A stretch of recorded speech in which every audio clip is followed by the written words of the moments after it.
کے دست اقدس میں اللہ تبارک و تعالیٰ نے بہت ساری صفات رکھی تھی۔ ایک تو آپ کے دست اقدس میں وہی صفت تھی جو آپ کے پورے جسد اطہر میں تھی کہ خوشبودار ہوا کرتا تھا۔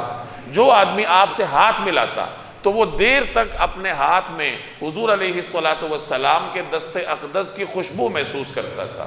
حضرت جابر بن سمورہ فرماتے ہیں کہ ایک مرتبہ آپ صلی اللہ علیہ وسلم مسجد نبوی سے باہر تشریف لائے تو بچے کھیل رہے تھے، میں بھی ان کے ساتھ تھا، تو آپ صلی اللہ علیہ وسلم بچوں کی جانب تشریف لائے۔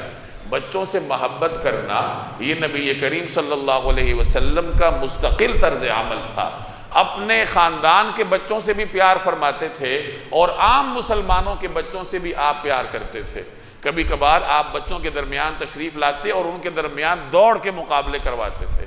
تو اس طریقے سے بچوں کے ساتھ آپ صلی اللہ علیہ وسلم انسیت اور لگاؤ کا معاملہ فرماتے۔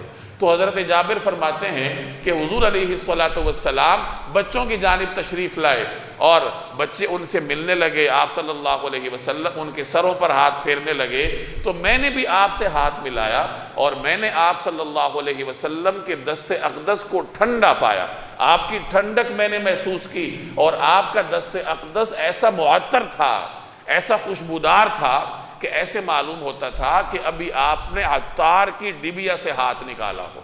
جیسے کوئی خوشبو والا ہوتا ہے، اس کے پاس خوشبو کا بکس ہوتا ہے جس میں خوشبوئیں ہوتی ہیں، تو اسے عطار کی ڈبیا سے تعبیر کیا گیا ہے۔ تو وہ فرماتے ہیں کہ اس قدر خوشبودار تھا جناب رسول اللہ صلی اللہ علیہ وسلم کا دست اقدس۔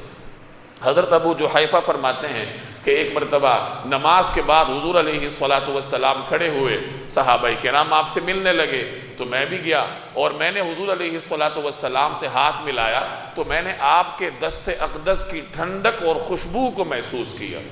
حضرت سعد بن ابی وقاص فرماتے ہیں کہ ایک مرتبہ میں بیمار ہوا، حضور صلی اللہ علیہ وسلم میری عیادت کو تشریف لائے اور آپ نے شفقت کے لیے میرے ماتھے پر، سر پر اور میرے سینے پر ہاتھ رکھا۔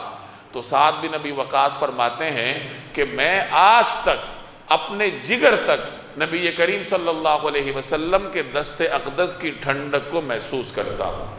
تو اللہ تبارک و تعالی نے نبی کریم صلی اللہ علیہ وسلم کے دست اقدس میں اس طریقے سے ٹھنڈک اور خوشبو رکھی تھی کہ جو آدمی بھی آپ سے ہاتھ ملاتا تو وہ دیر تک آپ کے دست اقدس کی خوشبو اپنے ہاتھوں پر محسوس کرتا۔